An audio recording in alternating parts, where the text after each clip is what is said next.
Olá, Lívia, boa noite, amigos e amigas que nos acompanham, seja pela internet ou aí no PCnology diretamente. É sempre uma satisfação que se renova nós estamos, neste momento, reunidos através das nossas vibrações para refletirmos sobre os ensinamentos de Jesus, não é verdade? Nós não poderemos deixar de registrar, bom, primeiro, a condição de que meados de junho, conforme a nossa programação que fizemos com a Lívia para o ano, nós estaremos já, felizmente, de corpo presente, o que vai ser uma alegria muito grande para todos nós. E a respeito da observação que ela fez sobre as questões do ambiente previamente, todo ele arranjado pela espiritualidade. É tão impressionante porque somos oriundos de uma casa, acreditamos que é a maior casa espírita existente no planeta, onde a Lívia também fez os seus estudos e também teve a oportunidade de trabalhar, que é a Federação Espírita do Estado de São Paulo.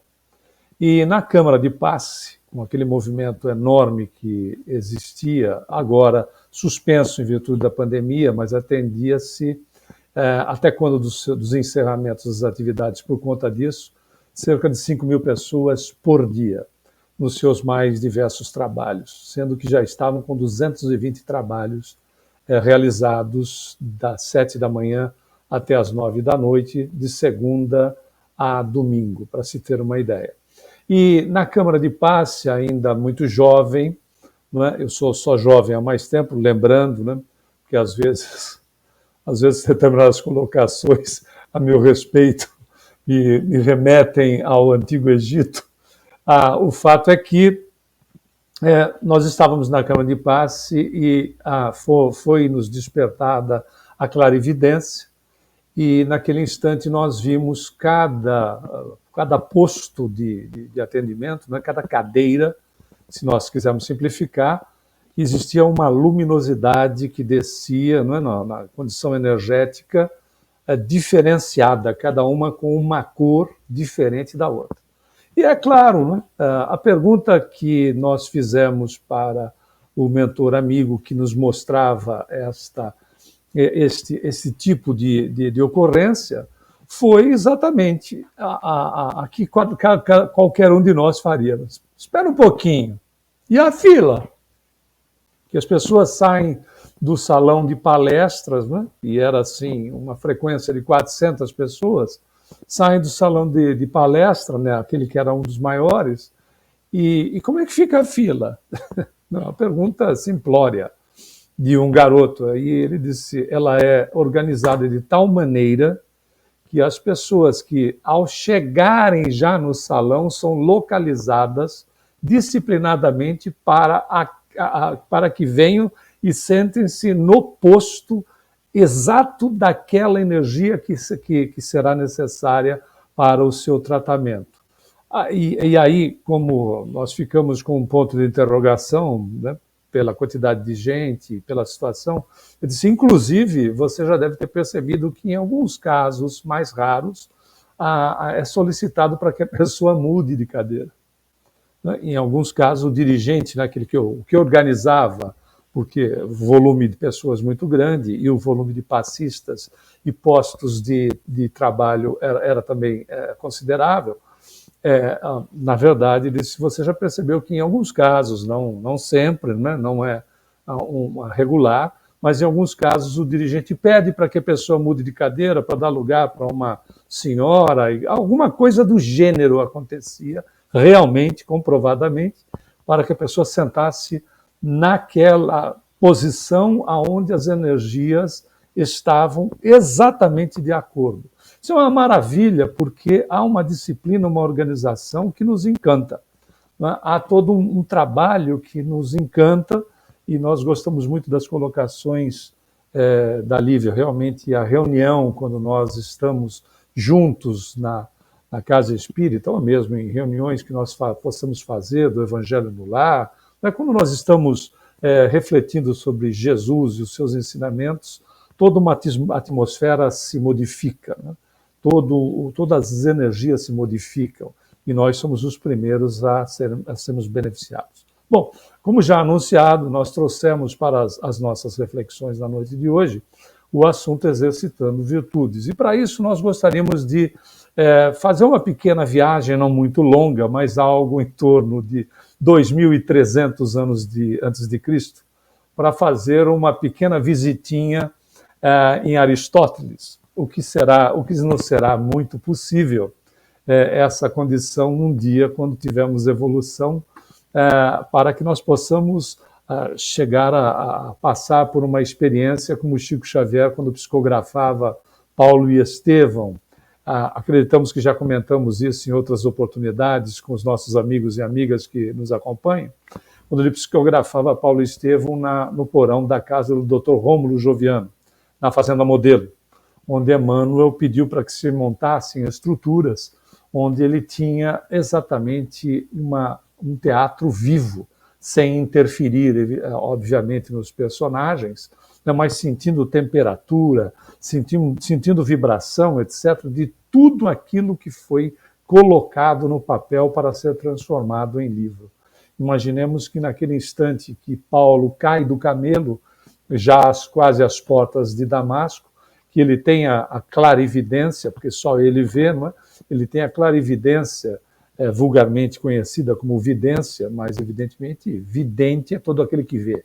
Quem não é vidente tem uma situação de comprometimento da sua visão. Mas pela clarividência ele vê Jesus, né? E obviamente o médium naquele instante também vê Jesus projetado da mesma forma que ocorreu com o próprio Paulo. Por que nós fizemos essa observação? Porque nós um dia poderemos até experimentar situações como se fosse algo, né? Como se fosse algo de uma viagem no tempo, com projeções, porque tudo fica registrado. Bezerra de Menezes, na psicografia de Ivone do Amaral Pereira, no livro Dramas da Obsessão, diz que há recursos para os espíritos no universo, para nós, né, à medida que nós evoluamos, existem recursos que nós podemos, porque tudo está registrado, que nós podemos então adentrar nos momentos históricos, seja de que personagem que for. Então façamos uma pequena viagem agora só de natureza mental para o Aristóteles, tratando do assunto do exercitar virtudes, que ele dizia que haviam duas virtudes. A intelectual, que tem como o objeto o saber, entendamos que não é a mera intelectualização, ele diz que tem como objeto o saber. A construção, enfim, da questão da sabedoria, uma das asas do espírito, né? Que sabemos que a evolução completa nós estaremos amando integralmente e sabendo na mesma condição. Então ele trata aqui da intelectualização do ser, mas colocado no aspecto prático, né? No exercício, efetivamente transformando aquilo que se é disponibilizado para nós em questões de saber. E ele diz, e a moral, que tem, né? Então veja, tem como o objeto saber, interessante, né? Porque nós estamos falando de 300 anos. Aristóteles supõe-se que ele tem esse registro de que ele poderia ter vivido de 384 a 322 anos antes de Cristo. E se nós formos buscar desses seus ensinamentos, ele traz algo que, né, em 1857 nós tomaríamos conhecimento, né, 1857 da nossa era, nós tomaríamos conhecimento pelo Livro dos Espíritos, a respeito da condição da evolução do espírito, conforme citado há pouco. Então, a situação do saber e a questão da moral, olha as duas asas do espírito, que diz que tem como objeto os atos da vida prática. A moral vale o registro para todos nós, que não é a questão de usos e costumes. Hoje, avançados no tempo, já com os ensinos do cristianismo redivivo para todos nós, como Consolador prometido, a doutrina dos espíritos, nós sabemos que a moral, nesta condição que nós estamos buscando o seu exercício, é exatamente a condição da moral que diz respeito ao Evangelho, sintetizado todas as leis e os profetas, conforme ensinado por Jesus, em 2 mandamentos que nós sabemos de cor e salteado, né? Amar a Deus sobre todas as coisas, e o segundo, semelhante a esse, amar ao próximo como a nós mesmos. Então temos que nos amar para amar o próximo. Nós precisamos trabalhar esses aspectos. Não se ama o próximo, se não se tem amor por si mesmo. Mas, enfim, não é então a questão de usos e costumes, porque usos e costumes não necessariamente são éticos, né? Exemplo que nós costumamos dar e repetimos porque assim não utilizamos outros que não estejam, não sejam contemporâneos. E aí fica muito mais fácil. Escravização era algo moral, permitido por lei. Era ter um indivíduo como propriedade, por mais absurdo que possa ser. Vale lembrar que o vencido era escravizado. Então, o homem branco escravizou o branco, o amarelo também o amarelo, o vermelho, e os nossos irmãos africanos também escravizaram os irmãos deles, africanos, tanto quanto eles, né? Na realidade, portugueses e espanhóis, para nós tratarmos um pouco mais focado nesse particular, não adentravam nas selvas africanas para capturar os nossos irmãos, né? Eles faziam negociação com tribos que eram superiores às outras, que capturavam as pessoas que eram mais fragilizadas, por isso a condição da superioridade guerreira, e vendiam e comercializavam com os espanhóis e os portugueses. E eram entregues como mercadoria e eram considerado normal. Tanto é que se poderia fazer seguro das criaturas tidas como propriedade, mas para o proprietário não era possível se fazer seguro, porque para o proprietário a vida era de Deus, e se a vida era de Deus não existia como mensurar valor, não havia como a possibilidade de se colocar um valor para esta relação. Mas para a propriedade, sim. Veja como nós criamos pelo livre-arbítrio situações delicadas, né? Tratando como aspectos de natureza moral, quando na realidade não é ético. Então é nesse ponto que o Aristóteles também trabalha nesse sentido. E ele vai destacar 2 pontos muito importantes para as nossas reflexões, que são: ele toma como exemplo da virtude prudência ou bom senso. É tão interessante porque, dando continuidade nas suas análises, né, como a questão da prudência e do bom senso, ele vai nos dizer o seguinte, que há os 2 extremos e nos 2 extremos se encontra uma deficiência. Um extremo, por exemplo, para o espírito é a acomodação. Quando há uma acomodação, né, existe uma deficiência, e se existe uma deficiência, isto pode se tornar um vício, né? Pode se tornar, com o tempo, um vício e se fortalecendo como hábito, levando inclusive para tendências na questão de encarnações posteriores. Lembrando que nós não somos um resumo de tendências, nós podemos montar tendências nessa existência mesmo.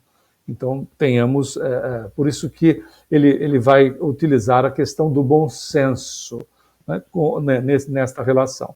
E o outro aspecto de um outro lado, o excesso, que também ele considera uma deficiência, gerando também a possibilidade de vícios e, obviamente, criando nessa estrutura situações que acabam sendo prejudiciais de nós para conosco, para a nossa evolução. E que o óbvio né, do equilíbrio, aliás, que é o espírito, é o centro. Né? É o centro.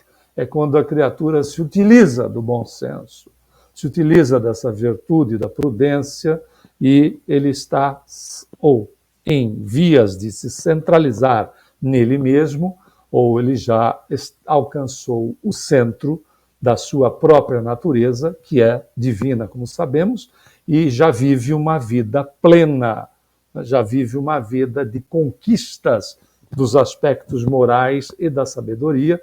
Pode não ser integral, mas a caminho da sua integralidade, a caminho do seu processo máximo de limitação, de evolução, que para nós ainda o máximo é, sem sombra de dúvida, o próprio Cristo, que é modelo e guia, como os Espíritos nos alertam no Livro dos Espíritos. Né?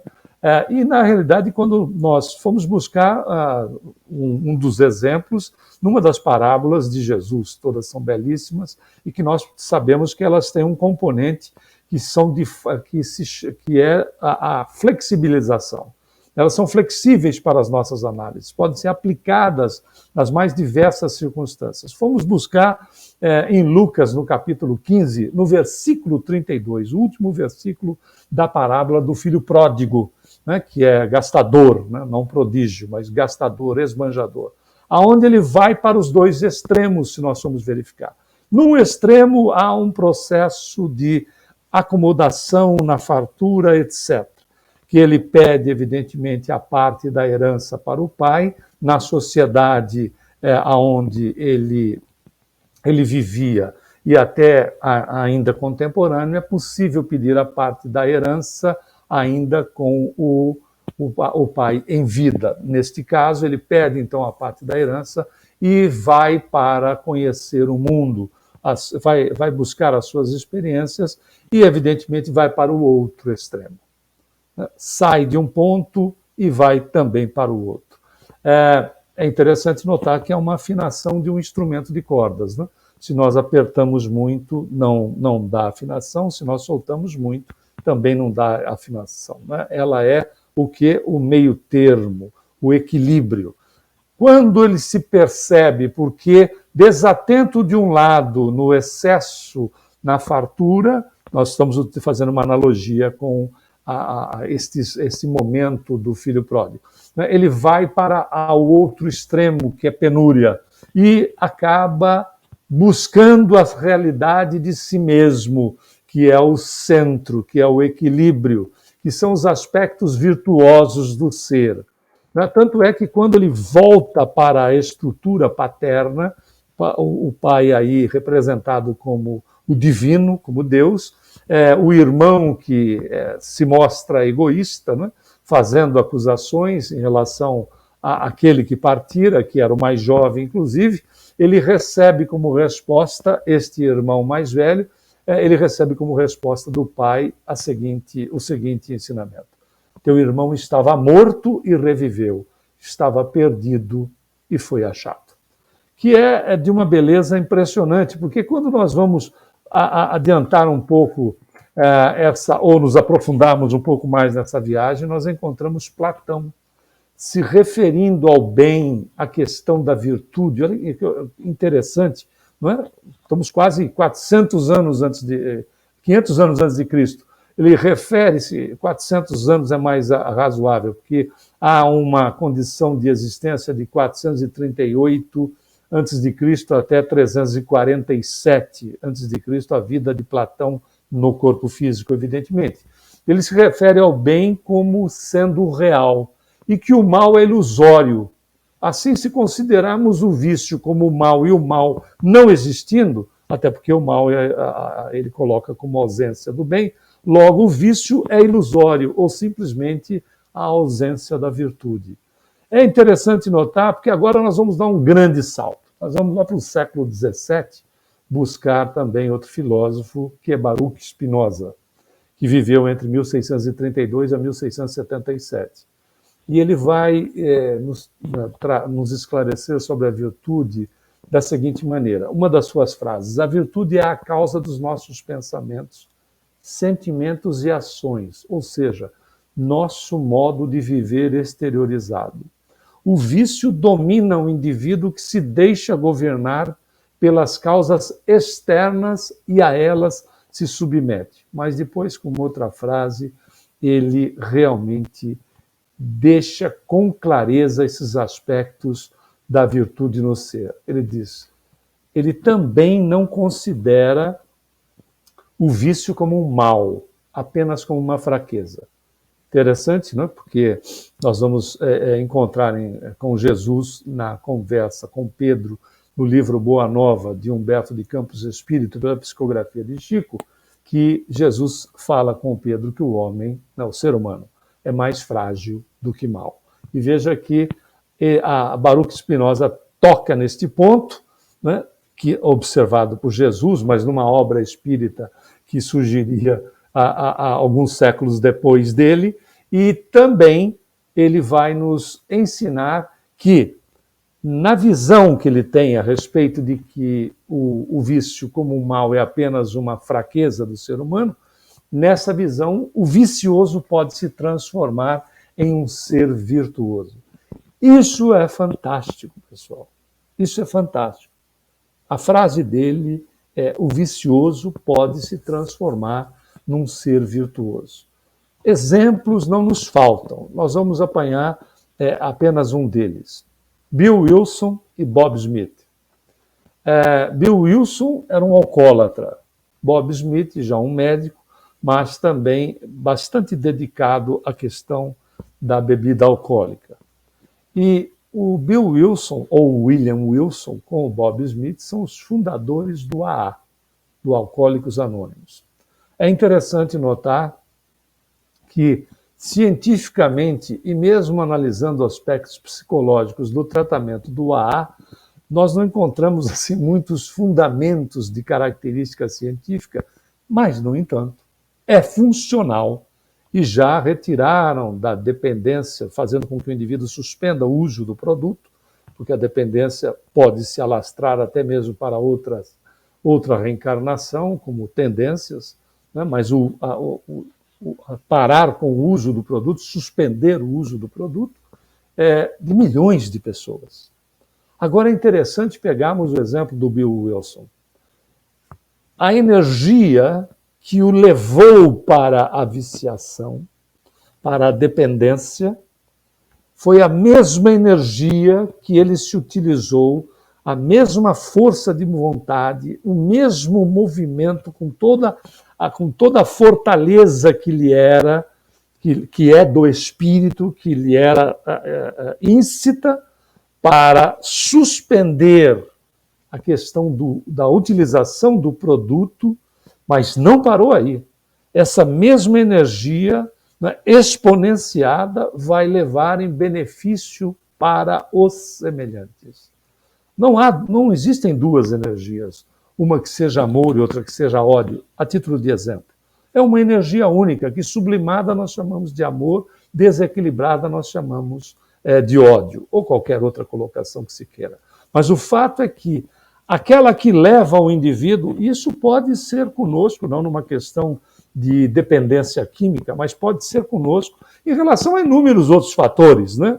Por exemplo, usar a língua de maneira inadequada, ou tantas outras situações. A mesma energia que nos leva para a viciação é a mesma que nós, em utilizando da vontade, nos tira daquela situação, nos colocando, substituindo o hábito desagradável pelo hábito mais agradável, e, ao mesmo tempo, como é de nós refletindo no semelhante, o reflexo na questão de assistência ao semelhante, na questão daquilo que nós podemos dar-lhe como a assistência, no exemplo, na atitude, né, do nosso dia a dia, dentro das nossas possibilidades. É simplesmente fantástico, porque mostra o potencial do espírito nas questões daquilo que ele é, das virtudes que são íncitas a ele. Se nós formos buscar Jesus no Novo Testamento, ele vai enumerar alguns vícios para a nossa compreensão. Ele começa com os maus pensamentos, né? Lembremos, basta que você pense no adultério e já terá adulterado. Nós ampliamos isso para a questão dos maus pensamentos, a dureza do coração, né? O egoísmo, homicídios, os adultérios diretamente voltados e tantos outros, tendo como raízes, segundo o ensinamento de Jesus, o coração, o qual nós sabemos, né, se tratar do espírito. Jesus tinha que adaptar a linguagem para a compreensão das pessoas na época. Quando vamos buscar já, né, Kardec no Espiritismo, nós vamos encontrar no Espiritismo que as virtudes, como dissemos há pouco, quando analisávamos uma pequena frase de Baruch Spinoza, no Espiritismo as virtudes são todas as qualidades boas contidas na organização da mente espiritual. Faz parte do ser. íncito. É um conjunto de energias psíquicas positivas que conduzem ao bem quando colocadas em prática. Não é algo, né? Não é algo para se ficar, né, na condição de zen. É pura e simples, quando colocadas em prática, porque é exercício mesmo. É prática, é colocar na prática para que nós possamos fortalecê-las e, obviamente, nos tornarmos não só melhores, como já dissemos, refletirmos nos semelhantes essas condições que são superiores no espírito, aonde nós vivemos uma vida de intercâmbio em tempo integral através da nossa condição mental. E no Livro dos Espíritos nós encontramos, né, também ensinamentos importantíssimos, quando algumas observações de Kardec a respeito todas as virtudes têm seu mérito, porque todas são sinais de progresso no caminho do bem. Sempre existe virtude quando resistimos voluntariamente às más tendências. Olha que beleza, porque ele diz que o espírita será reconhecido pelo esforço que faz para vencer as suas más inclinações. Então, é uma criatura a caminho, fazendo o esforço, utilizando-se da prática, fazendo os seus exercícios no bem. Não é? Então, nós amamos, perdoamos, somos bons, etc., através de exercício, não por decreto, porque se fosse assim, nós já seríamos verdadeiros anjos, porque papai e mamãe, a grande maioria dos processos educativos, nos levam exatamente ao exercício dessas virtudes. E o sublime na virtude, continua o codificador, consiste no sacrifício do interesse pessoal para o bem do próximo. Aí ele fecha com chave de ouro, né? Uma desinteressada caridade, que é exatamente a caridade por excelência. Uma desinteressada caridade, ela por excelência. Não existe qualquer menção que seja de troca, de favor. O bem pelo bem. A capacidade que cada um de nós tem dentro, repetindo, das suas possibilidades. O bem, pura e simplesmente pelo bem. Por isso que Emmanuel nos ensina no livro Leis de Amor. Ajuda e passa. Não é? Ponto. Não significando, não espere nada em troca. Simplesmente ajuda e passa. Uma desinteressada caridade. Quando nós vamos buscar até para aumentarmos aí os aspectos de como são vistos as questões da virtude e também dos vícios, nós fomos diretamente no dicionário pegar a respeito da virtude, que diz que é a disposição firme e constante para a prática do bem. Veja que isso é uma definição do dicionário da língua portuguesa. O vício é um defeito grave que torna uma pessoa inadequada para certos fins ou funções. A inclinação, disposição, tendência, só faltou colocar tendência do espírito, para o mal como ignorância, como desconhecimento, e ainda uma conduta ou costume nocivo ou condenável. Vamos dar agora um passeio em relação de como aspectos científicos veem essas situações daquilo que distorce a condição do ser em relação a ele mesmo, daquilo que é vício, distorcendo a sua realidade. Na verdade, a ciência, com o seu modelo quantitativo de investigação, quando tenta explicar a origem do vício, apresenta sempre análises que, obviamente, não considerando o espírito, ela é incompleta ou, às vezes, até mesmo imparcial, pois não se pode pesar, né, ponderar a ética, a moral e, muito menos, a individualidade humana. Por isso que medicina, por exemplo, de um modo simples, classifica, isso resumidamente, bem simplificadamente, classifica vício dizendo que a dependência é um comportamento ou uma substância que uma pessoa não consegue superar. Quando na falta do indutor ao vício, ocorrem alterações no estado emocional e o indivíduo viciado pode ter um comportamento alterado ou uma relação anormal com o próximo. Para a psicologia comportamental, por exemplo, o vício é uma questão biológica, uma construção orgânica reforçada pela relação entre o estímulo e o prazer. Há alguns aspectos de vícios no comportamentos doentios e repetitivos no ser humano.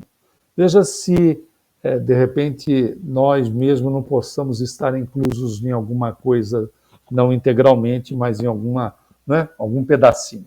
Emoções dos circuitos fechados de pensamentos nocivos, tais como sentimentos de raiva, ódio, mágoa, culpa, medo, inveja, perfeccionismo, fantasias, preocupações exageradas e vai por aí adiante. Né? E o pulso ainda pulsa. Tem mais. Vícios, excessos em jogos, hobbies, esportes, atividades físicas, trabalho na condição de workaholics, né? Todos eles verdadeiros hábitos que vão sendo enraizados no psiquismo. Na inter-relação social também, como o sexo desequilibrado. Né?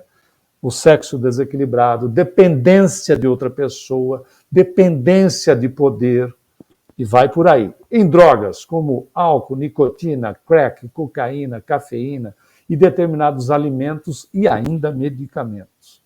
E tecnológicos, também não poderia deixar de ser, como o hábito excessivo e nocivo de uso de laptop, celular e assim vai por diante, e de forma tão doentia que o indivíduo tecla, inclusive, dirigindo, ou seja, ao volante, causando risco de morte para ele mesmo, quando não ainda causando risco de morte para outras pessoas, passageiros ou até indivíduos de outros veículos ou pedestres e assim por diante. Então veja os aspectos, né? Mas ainda temos mais. Por exemplo, a Sociedade Americana de Medicina do Vício, esse estudo um pouco mais recente, considera o vício como uma desordem cerebral crônica, na qual os circuitos cerebrais estão afetados. Interessante notar, né? Simplesmente o vício não é uma escolha. Os comportamentos de dependência são uma manifestação da doença, não uma causa. Está esquecendo aqui alguma coisa importante para as nossas análises, não é verdade? Logo, as desordens cerebrais levam o indivíduo a viciar-se em alguma coisa conforme o estímulo indutor. Agora, a pergunta que nós podemos fazer, está faltando alguma coisa, sim ou não? Está faltando alguma coisa. E que coisa é essa que está faltando? Principalmente nessa análise dos circuitos cerebrais tendo sido comprometidos.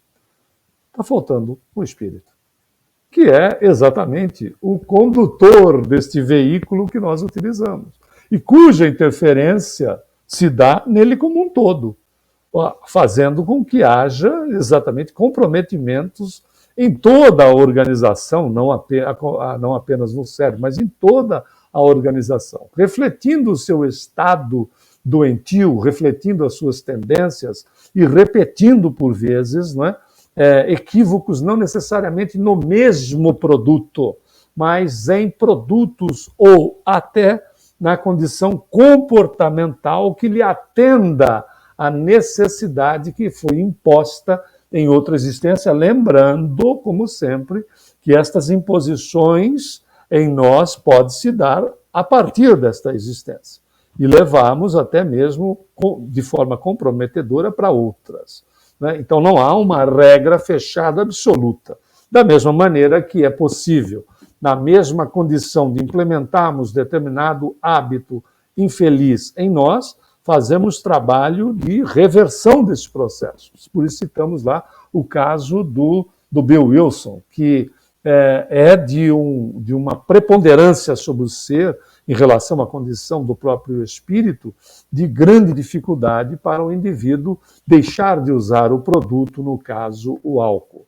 E, obviamente, a doutrina espírita esclarece que todos nós, todos os seres humanos, são capazes de transformar-se e renovar-se. E nós sabemos, e esse é o desafio para um mundo de regeneração que nós estamos trabalhando para que ele se concretize no menor tempo possível. E para mudar ou transformar hábitos nocivos, exige-se muito esforço, como todos nós sabemos. Trabalhar muito no aprimoramento do conhecimento, do discernimento, da vontade, da autoestima, da fé e da esperança. Tudo isso pertence a quem? Ao Espírito. Pertence a nós. Trabalhar esforço no conhecimento, trabalhar no discernimento, na vontade, trabalhar na autoestima, estimular a fé, estimular a esperança, isto é nosso, está íncito no Espírito. E, obviamente, fazemos a recomendação de Jesus. É evangelho-terapia. É evangelho-terapia mesmo. É a busca, de novo, dentro daquilo que seja possível, no movimento, no lar, fora dele, dentro da casa espírita, aonde nos encontramos, na nossa vida de relacionamento. Até porque reencarnação para nós é estarmos exercitando o relacionamento. Olha, por vezes, a dificuldade que a pandemia nos trouxe de um lado e nós pudemos transformar aspectos muito desagradáveis em situações de levarmos o espiritismo para locais que nós sequer poderíamos imaginar. Tanto é que foi exatamente no 1971 que os espíritos disseram ao Chico que o espiritismo seria divulgado por multimídia. A palavra sequer existia na época, se você for procurar, não é? Isso no final da década de 1960 para o início da década de 1970, por volta de 70, 71, para ser mais exato. Né? Os espíritos disseram ao Chico que o espiritismo seria divulgado por multimídia. E nós temos veículos, né, que nós podemos, já há um bom tempo já fazíamos isso, mas agora com maior intensidade, de podermos levar o benefício do Evangelho, que não é mais tão restrito, né, de nós para com o semelhante, e por vezes nós procuramos fazer caridade. Fazer caridade não é pegar o seu smartphone e mandar uma mensagem de esperança para uma pessoa, é exercício da esperança em nós, e levando para o outro para que o exercício tome exatamente a dimensão necessária em benefício para o outro, que é fantástico. Porque quando nós levamos uma mensagem de esperança, seja ela gravada, seja ela em texto, seja na ligação comum, quando nós levamos a mensagem de esperança, uma mensagem de fé, de boa vontade, de autoestima, seja de pontos positivos, nós estamos emitindo energias. Nós estamos emitindo energias, nossos pensamentos são são matéria mental, nós estamos emitindo essas energias, seja pelo instrumento que for, né? Nós estamos mandando para essas pessoas e elas vão, como nós sabemos, vão se relacionando, vão se integrando com energias que lhes são semelhantes, sendo de grande impacto positivo para aquela pessoa e, ao mesmo tempo, voltando para nós enriquecidos desse bem que nós estamos doando. Essa é a maravilha dos exercícios de virtudes em nós, com grandes benefícios para o semelhante, ao mesmo tempo que somos os emissores, as emissoras, os beneficiados. Por isso, Jesus nos estimula à prática do bem, nos estimula ao perdão, nos estimula à atitude. E é atitude. Em Tobias, nós encontramos no Velho Testamento a colocação: não faça ao outro aquilo que você não gostaria que ele te fizesse. Com Jesus é diferente, com Jesus é ação. Com Jesus é, de fato, tomar a atitude. Jesus nos ensina de forma exatamente contrária. Faça ao outro aquilo que você gostaria que o outro lhe fizesse. Essa é a mensagem grandiosa do Cristo em nosso favor. Por isso que, buscando Emmanuel no livro Pensamento e Vida, que é um livro fabuloso, vale até a menção da curiosidade, porque foi um livro editado na dimensão espiritual que o Emmanuel trouxe para nós através do médium Francisco Cândido Xavier. Acreditamos que muitos de vocês tenham já essa informação, mas foi um livro editado lá. Você vê que tem editora lá. Né? Então tem muito material para estudar lá que sequer chegou aqui ainda. Também a gente não precisa se apressar para querer ir para lá o mais rapidamente possível. Né? Não há necessidade. O bom mesmo é que a gente vai exercitando aqui as nossas virtudes por aqui mesmo. Mas Emmanuel, nesse livro, Pensamento e Vida, destaca a seguinte frase: a evolução impõe a instituição de novos costumes, a fim de que nos desvencilhemos das fórmulas inferiores em marcha para os ciclos mais altos da existência. Esse é o convite do Cristo, este é o convite de Jesus, para que nós, evidentemente, exercitemos o bem na condição da caridade desinteressada.